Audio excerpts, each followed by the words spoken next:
Hello, bonjour. Very happy to be here. E-commerce one-on-one. I've seen the booth and everything, and I'm really impressed and happy to open this session. In this session, I will talk about mobility, the way it is today, the way Waze kind of combines itself into the future, and then the way we see it going forward. I don't know how many people remember, but about 10 years ago, the iPhone came up, and it was a revolution, that Steve Jobs kind of thought and implemented and changed the mobile phone world. Luckily enough for me, 10 years ago, I managed to join Waze exactly at the same time of that revolution. And the way we see it is that we want to be significantly involved in the next revolution, which is the mobility revolution, which we'll touch base here. I forgot to take this. There we go. So, today, one of the things that's really is mind-boggling is the issue of the paradox that we have between the imagination and the reality. So today, Steve Jobs is no longer with us, but Elon Musk is, and he's definitely coming up with a lot of ideas, a lot of innovative solutions for travel, whether it is underground, whether it is electric cars that he's manufacturing, whether it is spaceships, and definitely, this was, I think, one of the most impressive videos that I've seen lately. Definitely someone that looks into the future.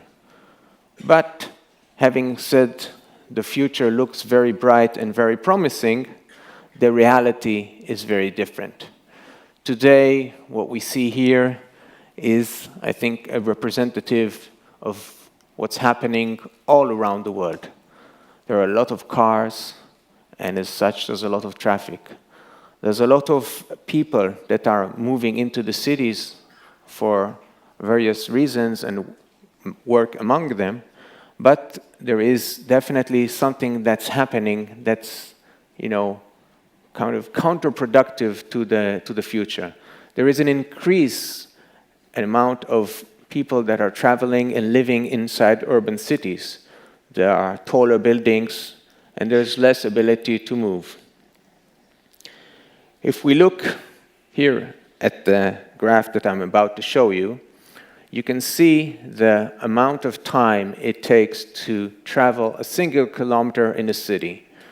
It will be interesting for you to try and guess in advance where Paris is, but if we start and look, we can see that in the beginning there are 3 cities, North America, especially Seattle, which have been working for 12 years to improve the traffic, to add high occupancy vehicle lanes, to improve the public transportation.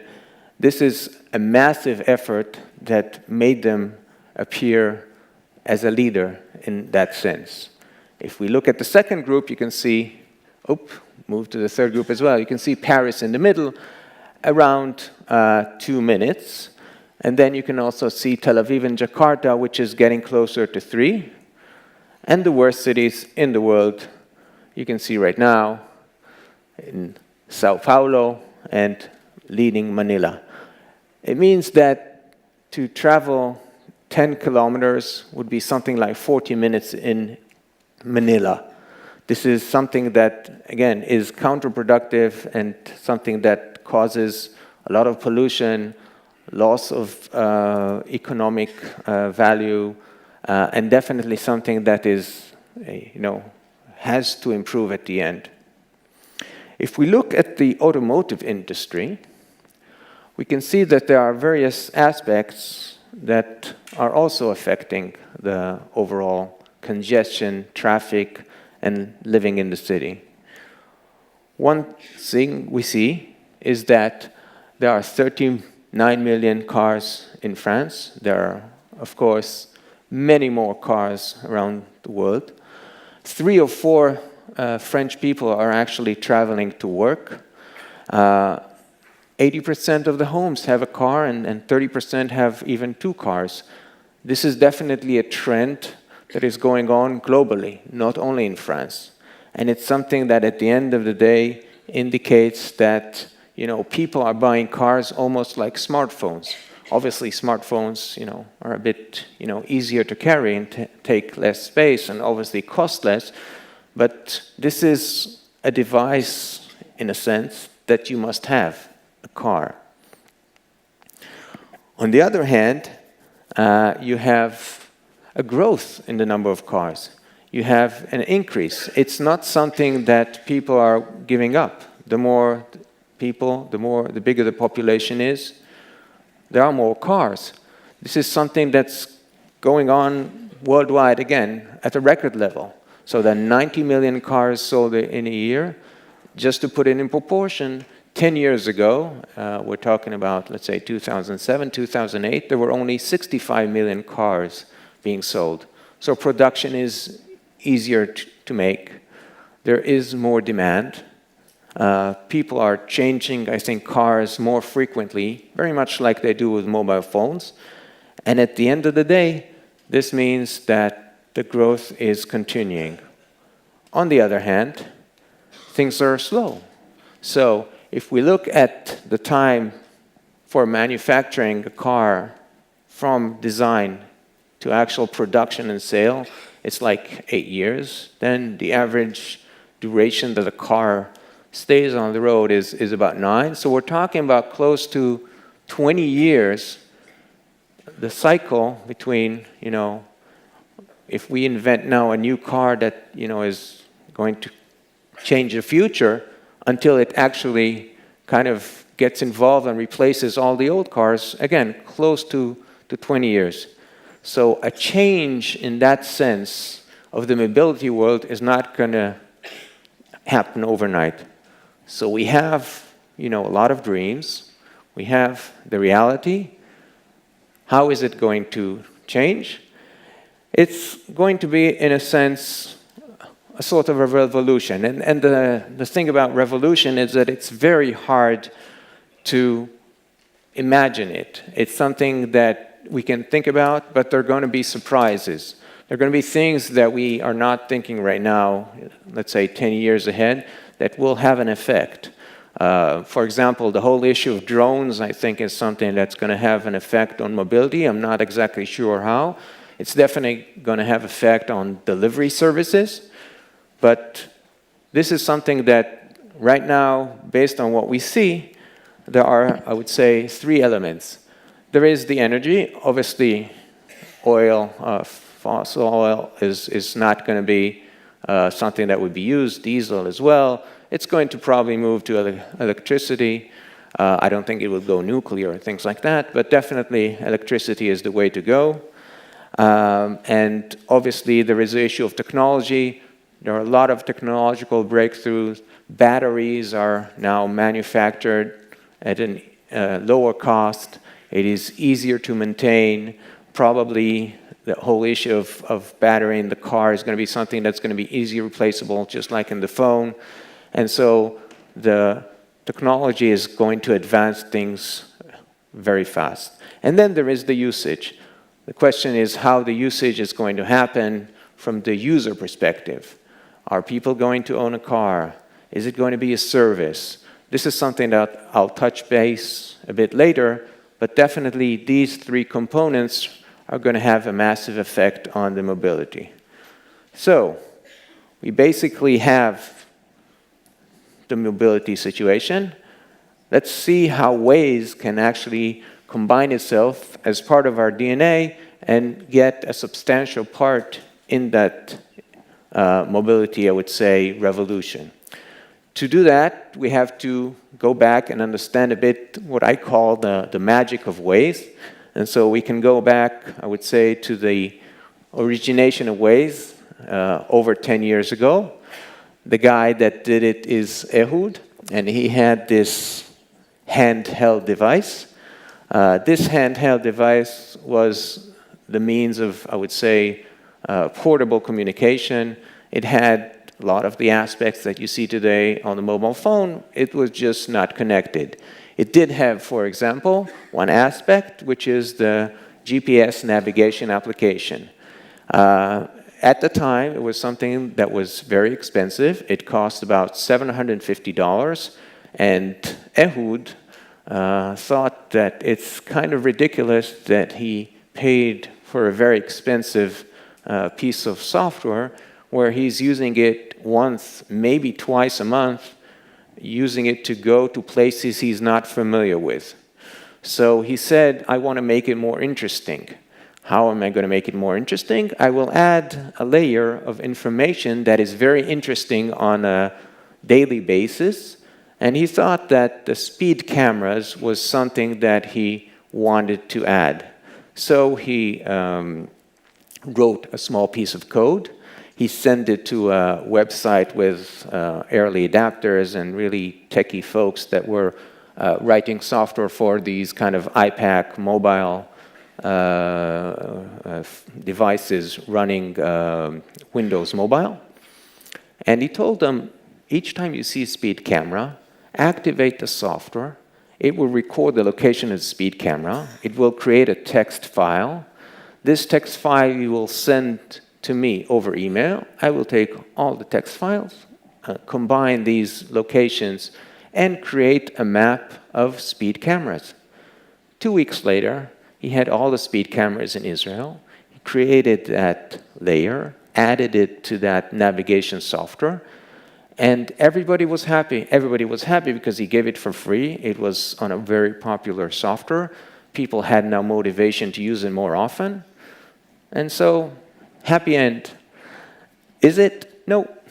The issue was that the map manufacturer was not very happy about Ehud adding information to the map. It was something that was violating the terms and conditions. And so they wrote him a nice letter from lawyers telling him that they request him to stop. This was something that made him think and made him angry a bit and made him think about what he can do as an alternative, because the idea of crowdsourcing and taking information and actually using it for the benefit of the crowd was something that he managed to actually perform. And he said, if it took me 2 weeks to create the map of the speed cameras, let's see how much time it would take me to create a full navigational map of Israel. And that is, I would say, the first magic. So this is the map of Israel on the day one when Ehud started. And by the way, that was France, Hungary, Italy. This is exactly the way it looks. What we have as part of the Waze magic, you can see a single driver. He's driving on a certain route. We have the GPS point every 10 meters or 1 second, depending on the speed and location and things like that. And if you add another, you can see another route. And pretty soon you can see that these routes have their own characteristics. And at the end of the day, if you have sufficient information, this will look slowly like a map. This is the back-end technology of Waze. It's not on the application, it's on the server side that takes the information and actually aggregates it and creates something that's very close to a map. You clean it up, you throw away the GPS points that are less relevant, and you have an actual map. Obviously, it is incomplete. You need information that is coming from what we call map editors. They add in the street types, the street names. They can obviously identify where there's a road with missing information because it's colored differently. But you can see here that using technology, using the community and power sourcing of the people, you can actually create a map. Obviously, above that, we have another layer, which is the reports. And this is what we call Wikipedia of the drivers. It's people that are actually contributing while driving. You just use the app, and you have the information being digested by the servers. So 100% of the people contribute in contrast to Wikipedia. Obviously, there are about 10% that are actually adding reports. And then you have the editors, which are adding the information itself. This is something that's a bit interesting. We will not see the whole video, but you can see here the overall idea. You can see here a picture of the map of Bratislava that was taken each day by one of the editors. It started at the end of 2009, and it slowly goes on. And you can see how the map is changing every day. The red spots that you see are map problems. So someone drove from point A to point B, and we are missing there the information to understand exactly how we did that. And so we mark it to the editors so that they can actually see and they can correct the right points. So this map is depicting something like half a year or even more, but this was the way the maps of Waze were done all over the world. This was the only way that Waze could provide service to the users because maps were very expensive. This is an alternative to expensive maps. It was what we call good enough. It has the information that is necessary for drivers. We focus on drivers. We don't have a pedestrian mode. We don't support trucks. We don't support public transportation. We focus on drivers and the problems that they face. So we've seen the map making. But apart from the map making, there is definitely an additional magic, which is what we call the actual community. You can see that we have about 100 million drivers, and we have about 500,000 editors, which contribute millions of edits each month. The maps of the world change at about a rate of 10 to 15% every year, depending on the country, depending on various changes that are happening. And we try to capture them all. We compile the map of the world almost every day. It's between 24 to 48 hours. If there's a new road, it will make it to Waze. It might be that if it's in a very rural area, it would take longer. But if we're talking about the city centers, the urban areas, places that are important for drivers, they will be on the map. We have a very organized hierarchy. We have the champs, we have country managers, area managers, people that just contribute even a single business or a single point. We give them all kind of responsibilities, whether it is to educate new users using the wiki, whether it is to coordinate the country, whether it is to be moderators to webinars. This community is working very hard among themselves to create this magic of Waze. They're all volunteers. They get the badges. They get the recognition. We are very much involved with them. And you can see here in the next slide, this is an example of a meetup in Hungary. They have an agenda. They bring their families over the weekend. They are focused on what's going to happen in Hungary, but they're also communicating globally. So this is an example of a meetup. I was there. I gave him information about what's happening in Waze, what our plans are. They're very much, connected to one another. So they celebrated the birthday to one of the leading champs. Today we have over 60, between 60 and 70 meetups like that happening every year globally. So it's happening on a country basis. There will be a French event. There will be a Western Europe event that would happen once a year. And then we'd have a global, I would say, worldwide event as well. But think about the community, and I will run the next slide with the Hungarian anthem, just as an example. Think about the bonding.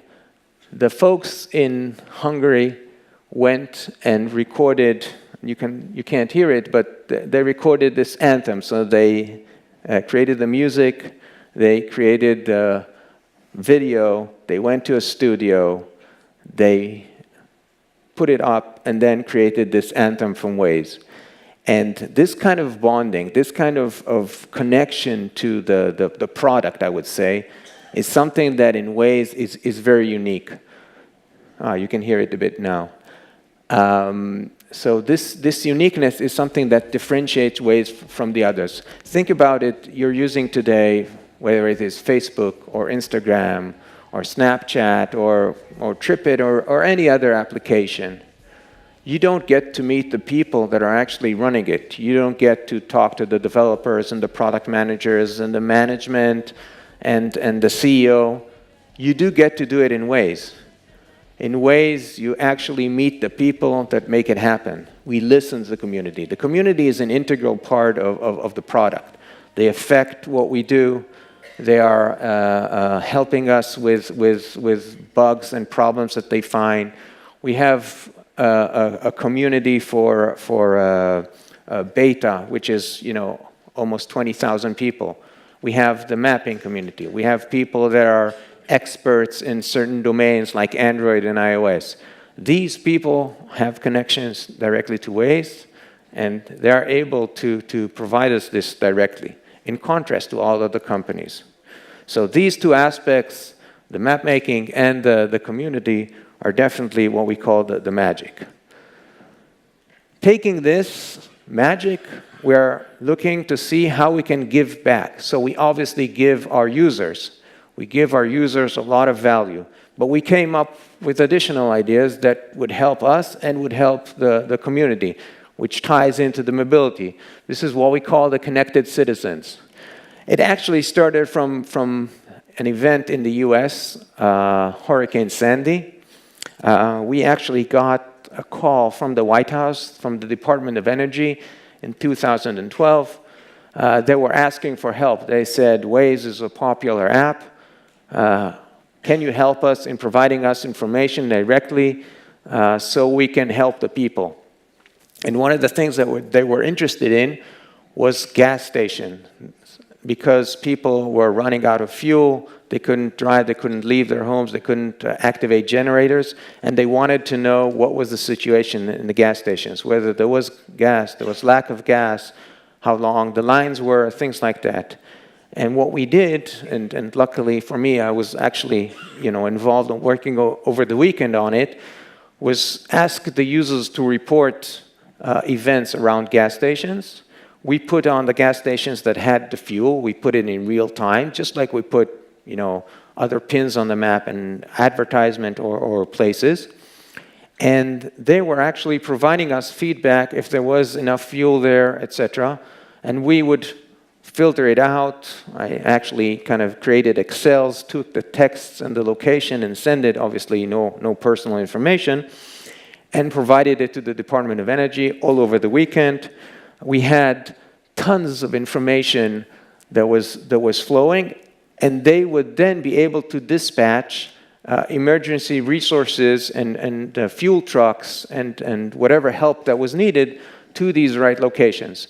So this was something that gave us the idea that the information that we have, or the information that the community can give us, we can actually give it back to the relevant folks that can actually use it. And that was when we kind of made the thought that the city is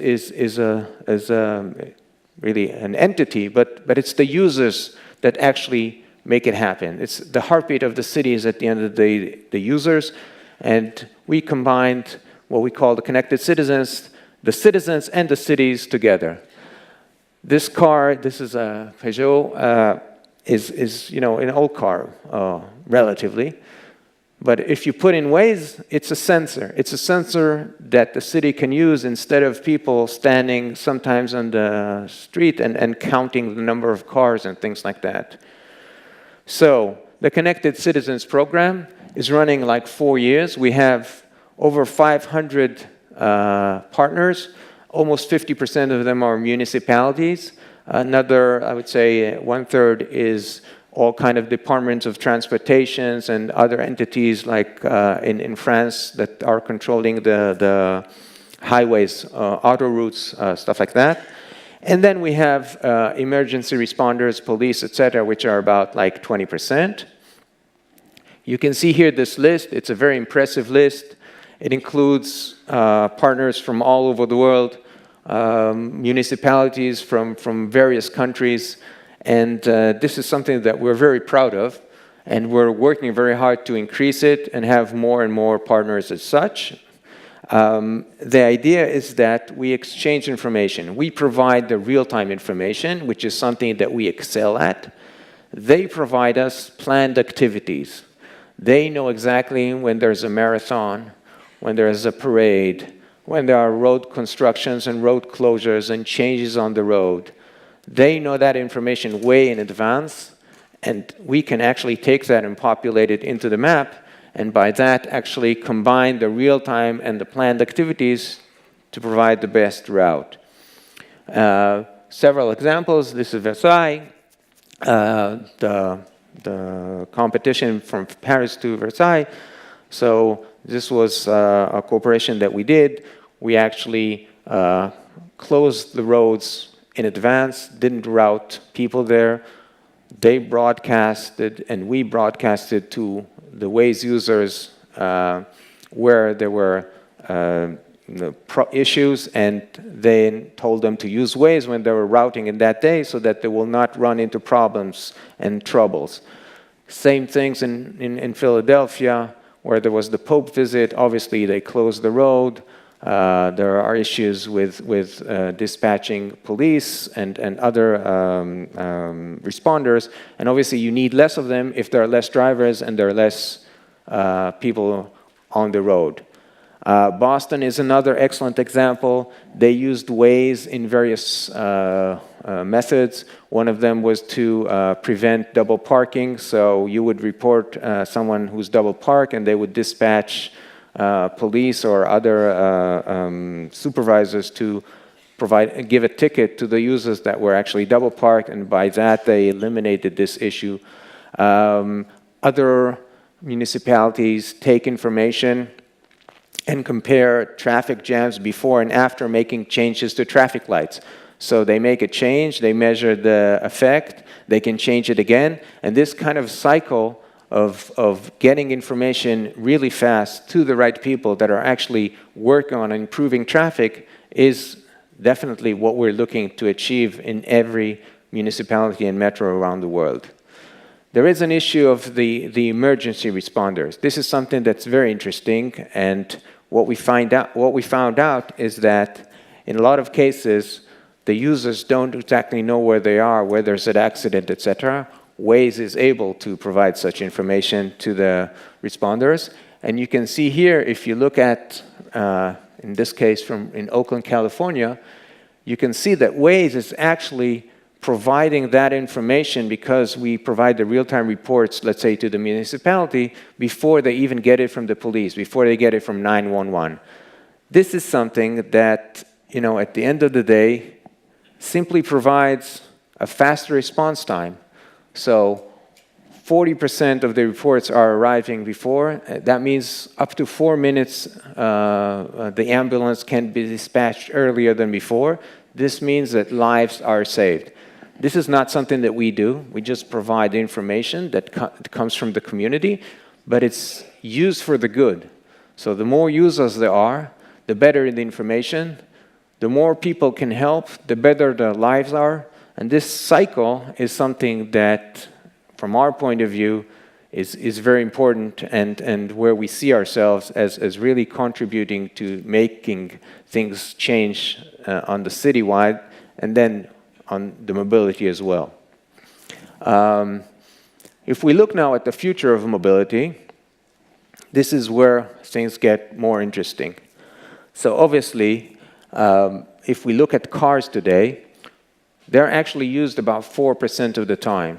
The 4% here is what the car is being driven, and on an average, and 96, it's not doing anything. The 1.3 million is the number of deaths that is happening every year. So 1.3 million people get killed each year because of cars. And this is something that is, definitely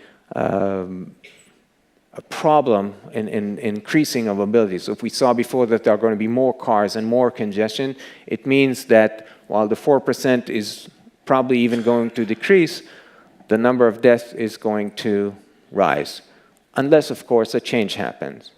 So today, with the autonomous car, there are all kinds of levels that are being tested. Today, it's more or less on a level 2 out of 5 levels. The level 5 is a totally autonomous car.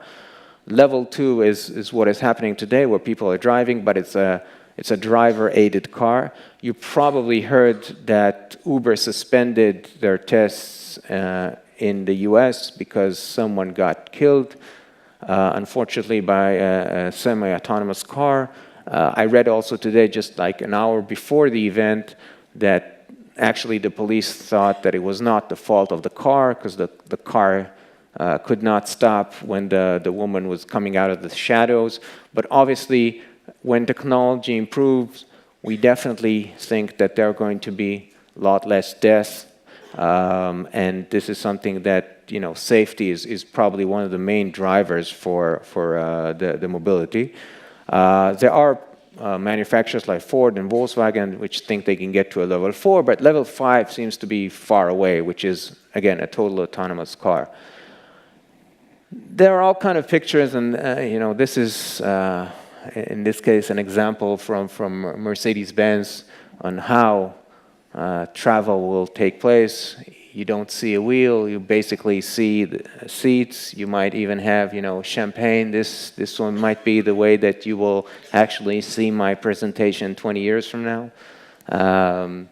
It will be very comfortable. It's a Bentley, so it's very comfortable. But it will definitely change the way things happen. We do think that, at the end of the day, with the technology, with the electricity, with things making it cheaper, definitely it's something that's going to be interesting. One question that is going to, I think, be interesting is the issue of the car manufacturer. So today, when you flew into Nice, you might know the company, whether it is Air France, Lufthansa, or something like that. I doubt that you know the type of plane that you actually flew. And I think at the end of the day, the more this is going to happen, the less the actual car type, even maybe the car manufacturer will be interesting. What might be interesting is who is going to provide that service. But at the end of the day, cars are taking up space. This is an example, of the roads. The issue of cars taking space, in contrast even to people, is something that's starting. You can see the amount of highways that are existing. You can see the amount of parking lots. So every business today has a parking lot. Think what will happen if tomorrow there are autonomous cars and, for example, people do not own the car. They are only using it as a service. The cars are being used 24 hours a day, and you will not need these parking lots. Obviously, you might need to think what you're going to do with it. If you're going to increase the business, the stores themselves, because they will not need it. If you will, I don't know, perhaps use it for other solutions like parks or buildings. Obviously, the estimation is that one autonomous car can replace close to 30 existing cars today. And that would definitely be something that would shrink the amount of traffic. This is a kind of an estimate of the balance or the different spaces. And you can see that at the end of the day, parking and roads, take more space than retail and food. The question is, what are we going to need in the future? What are we going to do with these spaces? How are those changes that are going to have that happen in mobility take effect on retail and food? This is, by the way, an estimation from LA.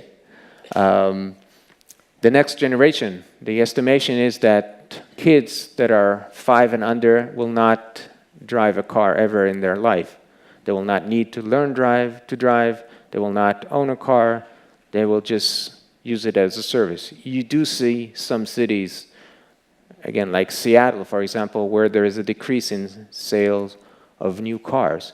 But other places, as we said in the beginning, where there's less traffic, less good public transportation, that's where we see the increase. The next generation will want things on demand. So they will not drive, they will want it perhaps delivered. Perhaps they will take an autonomous car and go to a specific place. This is an example from San Francisco. It's a restaurant that has no connection to, I would say, human service. You can just come, order it in advance, and pick up your meal. Think about it in a drive-through. Think about it if there's a delivery service that comes and takes it and delivers it to your home, curbside delivery. Even today, fast food happens through drive-ins. So this combination of mobility, this combination of availability of transportation as a service, the changes that are coming to the next generation, that they will not know how to drive, they will not own a car, they will want things immediately, they will want delivery service, like Amazon and similar kind of service. This will have an adverse effect on everything. So mobility is actually going to create a revolution. From our point of view, instead of our, I would say, slogan today, which is outsmarting traffic, we're actually talking about ending traffic altogether. The revolution will not only affect, the people that are actually using cars. It will affect the need for, insurance on cars, garages that will need to fix cars because perhaps there will not be any accidents. It will have effect on police. You will need less police. There will be no speeding tickets, no need for speed cameras. Obviously, there are not going to be very many drivers, probably none at all. This revolution is pretty much, I would say, similar to the way that the personal computer changed the issue of writing documents. Once you did it on a typewriter, like my grandfather, today you're using all kind of editors and sending emails, and this kind of revolution is definitely going to be the mobility revolution. So how do we fit in? The issue is what's going to happen between today and 20 years from now.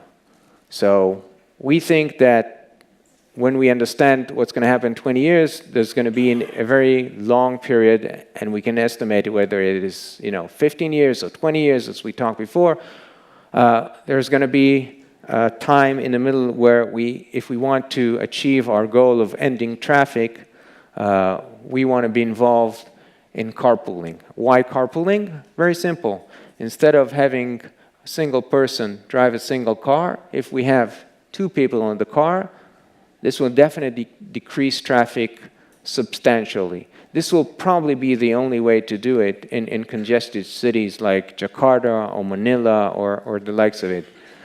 We have a very, very big community of drivers.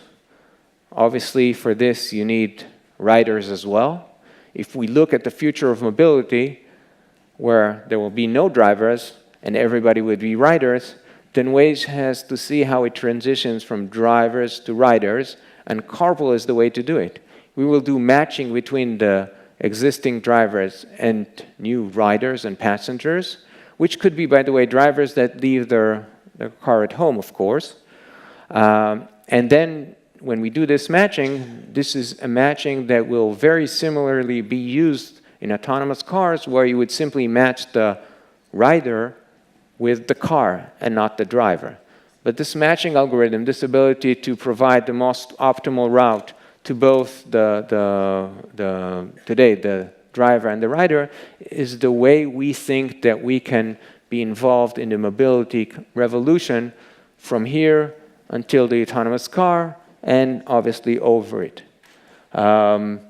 Obviously, you can see that car is definitely something that is much cheaper to ride in carpooling, because you do it, not for profit. We're not talking about transportation as a service. We're talking about carpooling, where you're actually getting paid for some expenses. Obviously, it's more convenient than a lot of these other methods of transportation, because they can go from A to B directly, in contrast to, let's say, public transportations or obviously bikes that are very convenient but will take longer. This is some of the screens of our new version. This is the way we want to match people, and our aspect is community. So we look at carpool as matching people. People that are living nearby, and I was a lot of times surprised that the people that I picked up in carpool that were actually going in the same direction that I was going, that were really living in the neighborhood. So in a lot of cases, you're not familiar with all the people, but definitely based on the habits, there has to be people that are coming nearby my workplace that are living nearby me in the neighborhood that I was living in. So hopefully this kind of connection, this kind of ability to transport people in an alternative manner to having them just ride their own car, this will get these happy places. You can see right there on the top right, some people made 200 rides. We're not right now piloting it in Israel and the United States, but we can take it to Brazil and obviously later on to France. It's a new service. It's a revolutionary service from our point of view, though carpool is something that already exists. But we definitely think that this is something that will help us, help society to move along in the future. To summarize, there is a revolution. It will affect the cities and obviously retail. And we think that, our community, with the motivation and the knowledge and the ability that they have, is something that can help us get there to achieve the revolution. Obviously, there are going to be surprises, as I said. So, if someone, 20 years from now say, hey, you said this, but it changed a bit, that's okay. That's the whole issue about revolution. Things change. Thank you, and questions?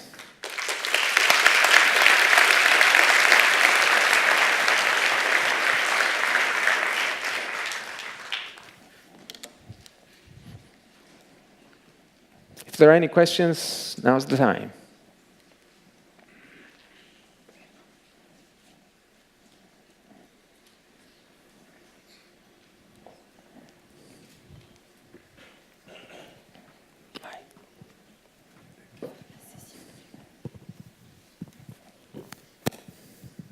Oh. Hello. Hello. Thank you very much.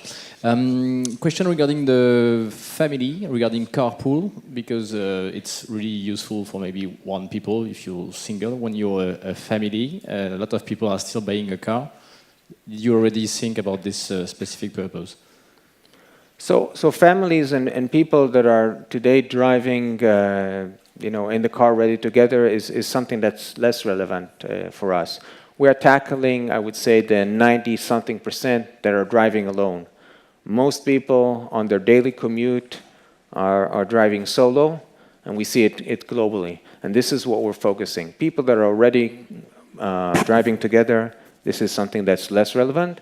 There are all kind of mechanisms that exist today, specifically for example, in the US, it's high occupancy vehicle lanes, where if you have 2 or 3 more people, you can actually drive in these special lanes, which are much faster. And this is something we're combining in the app as well. So we're saying, hey, if you drive alone, it will take you 40 minutes. If you take someone with you, it will take you 25. You take someone with you, and you'll benefit, and he'll benefit, and again, everybody benefits. It's a bit like, I think, the Three Musketeers. It's one for all and all for one. This is what we're trying to do.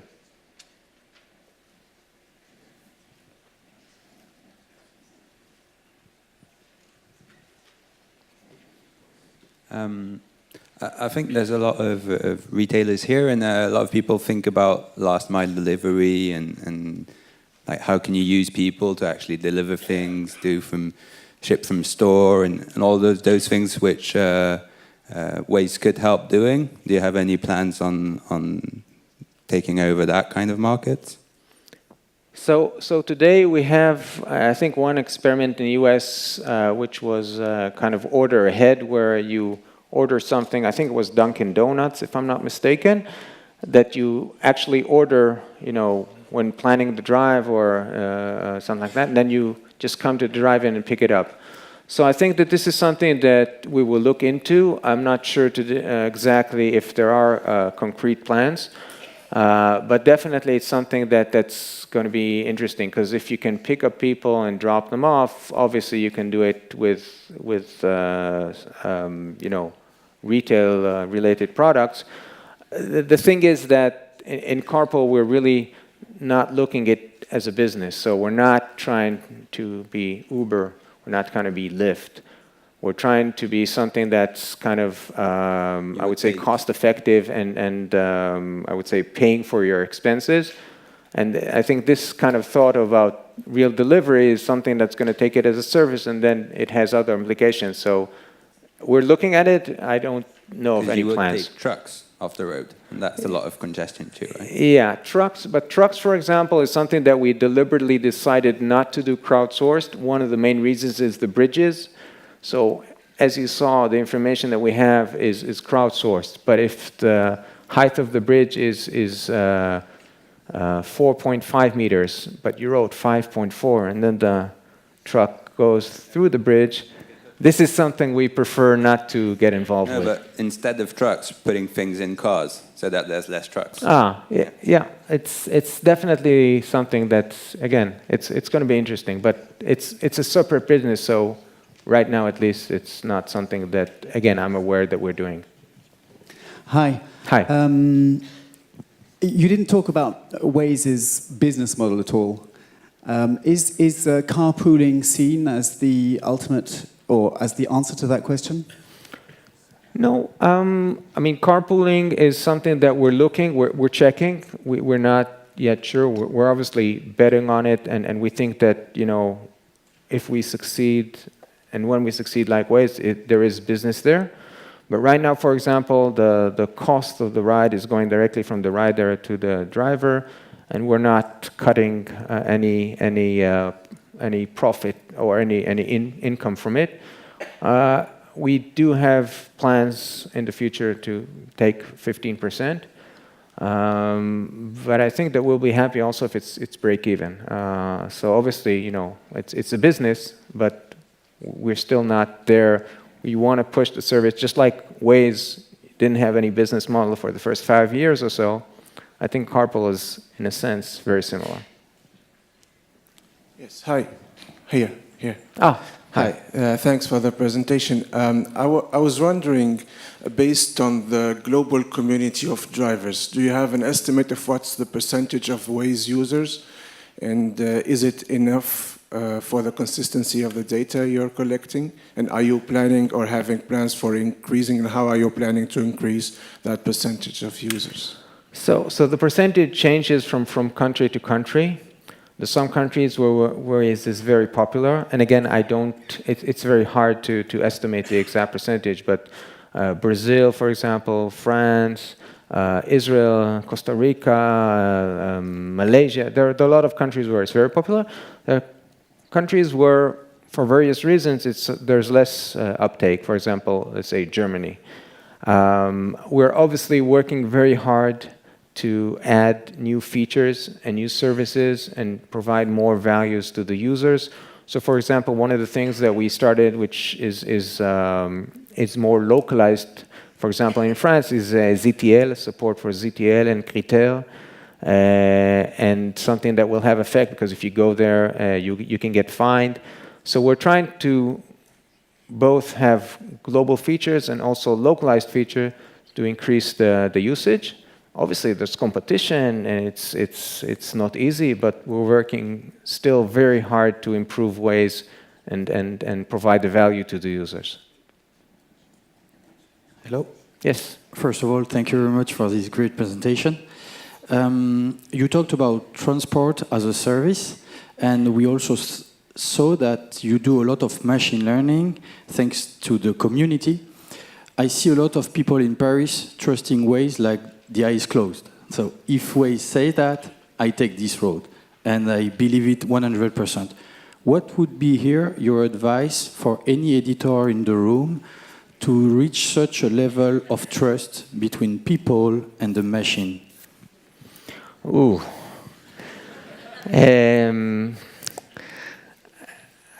I mean, I think if I look at Waze, we had unique characteristics. I think one of them was transparency. That, in a sense, that we talked directly to the users. We heard them.